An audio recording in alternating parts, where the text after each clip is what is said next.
anak-anak, kembali lagi kita akan belajar tentang IPAS pada kurikulum Merdeka. Bab pertama pada pertemuan kedua yaitu tentang bagian tubuh tumbuhan. Sudah siap anak-anak? Baik, masih ingatkah bagian-bagian tubuh tumbuhan anak-anak? Baik, ada akar, ada batang, ada daun, ada bunga, dan ada buah. Baik, kita akan lihat satu persatu ya fungsi bagian tumbuhan. Bagian tubuh tumbuhan memiliki 3 fungsi. Fungsinya apa ya? Baik, fungsi yang pertama adalah sebagai pertumbuhan tanaman. Yang kedua, sebagai perlindungan diri. Dan yang ketiga adalah sebagai alat berkembang biak. Anak-anak, tumbuhan dapat dikelompokkan berdasarkan 1. Bentuk akarnya, 2. Bentuk batangnya, dan ketiga adalah daun, yaitu pada bentuk tulang daunnya. Kita akan lihat satu persatu ya anak-anak ya. Baik, kita akan lihat dari akar. Anak-anak, pengelompokan akar pada tumbuhan ada 2, yaitu akar tunggang dan juga akar serabut. Nah, untuk akar tunggang biasanya tumbuh dari batang masuk ke tanah. Itu ya, kalau akar tunggang itu tumbuhnya dari batang masuk ke tanah. Lalu terdapat cabang utama dengan cabang-cabang akar di sekitarnya. Itu ya.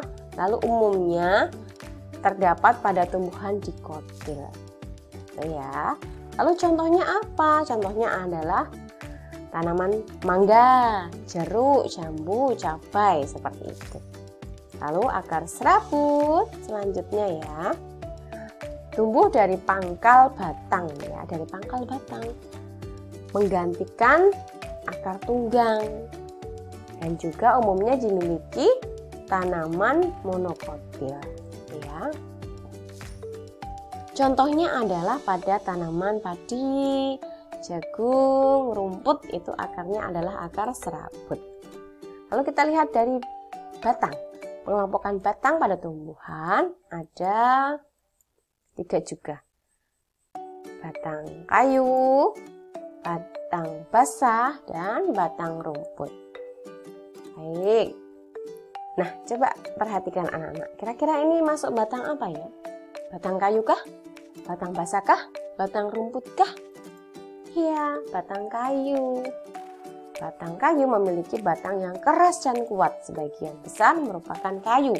Contohnya adalah pada pohon mangga, cemara, beringin, dan lain sebagainya. Lalu batang basah ini ya anak-anak tanamannya ya. Memiliki batang yang lunak dan berair. Contohnya adalah bayam, kangkung, dan lain sebagainya. Berikutnya adalah batang rumput nih, seperti ini ya anak-anak ya. Memiliki batang yang tidak keras. Terdapat ruas-ruas nyata pada batang dan berongga. Contohnya adalah padi, serai, dan rumput. Baik, lalu daun, pengelompokan tumbuhan pada daun berdasarkan tulang daunnya anak-anak. Ada berapa ya? Oke, tulang daun melengkung, tulang daun menjari, tulang daun sejajar, dan tulang daun menyirip. Oke, apakah sudah tahu anak-anak satu persatu? Kita lihat satu persatu ya. Tulang daun berfungsi sebagai pembuluh darah, yaitu mengalirkan air dari batang ke daun dan mengalirkan dari daun ke batang. Seperti tulang pada manusia, tulang daun juga membuat daun memiliki bentuk dan struktur yang kokoh, kuat. Seperti itu ya. Baik, tulang daun melengkung. Nih gambarnya seperti ini anak-anak. Contohnya ada pada daun sirih, enceng gondok, genjer, kuping gajah, dan lain-lain. Lalu tulang daun menjari, gambarnya seperti ini, seperti jari ya anak-anak. Contohnya pepaya, singkong, kapas, dan jarak juga yang lainnya. Baik, ini adalah tulang daun sejajar. Contohnya ada pada daun jagung, padi, tebu, dan semua jenis rumput. Lalu tulang daun menyirip. Contohnya ada pada daun jambu, mangga, nangka, jeruk, dan rambutan. Baik, oke anak-anak, selamat belajar ya. Semoga bermanfaat. Sampai jumpa lagi.